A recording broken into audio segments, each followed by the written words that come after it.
Tips. ഞാനൊരു information പറയാനായിട്ടാണ് വന്നിരിക്കുന്നത്. അതായത് ഞങ്ങളുടെ മകന് വിഹാന് 3 വയസ്സ് ഏപ്രിൽ 6 കംപ്ലീറ്റ് ആവും. അപ്പോൾ അവന് ഞങ്ങൾ ആസ് യൂഷ്വൽ 3 വയസ്സായപ്പോൾ പ്രീ കെ ജിയിലേക്കാണ്. അപ്പോൾ ഞങ്ങൾ പ്രീ കെ ജിയിലേക്ക് ഒരു സ്കൂളിലേക്ക് അഡ്മിഷൻ എടുത്തപ്പോൾ ഞങ്ങൾ ഏപ്രിൽ 29 ഞങ്ങൾ അഡ്മിഷൻ എടുക്കുന്നത്. അപ്പോൾ എൻ്റെ ഗ്രൂപ്പിൽ ആഡ് ചെയ്തു.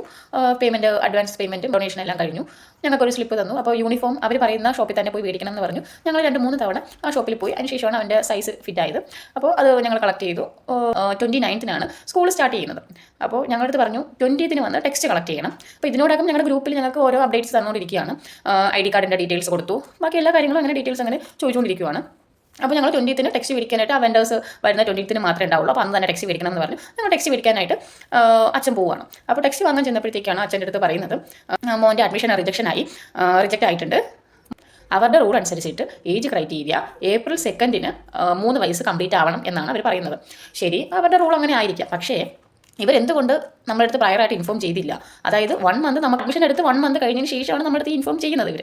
അതായത് ഇവൻ ടെക്സ്റ്റ് മേടിക്കാൻ പോകുമ്പോൾ സ്കൂൾ തുറക്കാൻ 9 ദിവസം ഉള്ളപ്പോഴത്തേക്കാണ് ഞങ്ങൾക്ക് ഇത് ഇൻഫോം ചെയ്യുന്നത്. യൂണിഫോം എല്ലാം മേടിച്ചു, A to Z കാര്യങ്ങളെല്ലാം ഞങ്ങൾ മേടിച്ചു. അവരെന്ത് ചെയ്തു, ഹസ്ബൻഡിനെ വിളിച്ചിട്ട് പറഞ്ഞു ഇതുപോലെ ഏജ് ക്രൈറ്റീരിയ വെച്ചിട്ട് മോൻ്റെ അഡ്മിഷൻ റിജക്ഷൻ ആയി, അഡ്മിഷൻ എടുക്കാൻ പറ്റത്തില്ല, ഇനി തുടരാൻ പറ്റത്തില്ല എന്നുള്ളത്. അപ്പോൾ ഞങ്ങൾ ചോദിക്കുന്നത് എന്തുകൊണ്ട്? ശരി, അവരുടെ റൂൾസ് അങ്ങനെ ആയിരിക്കാം.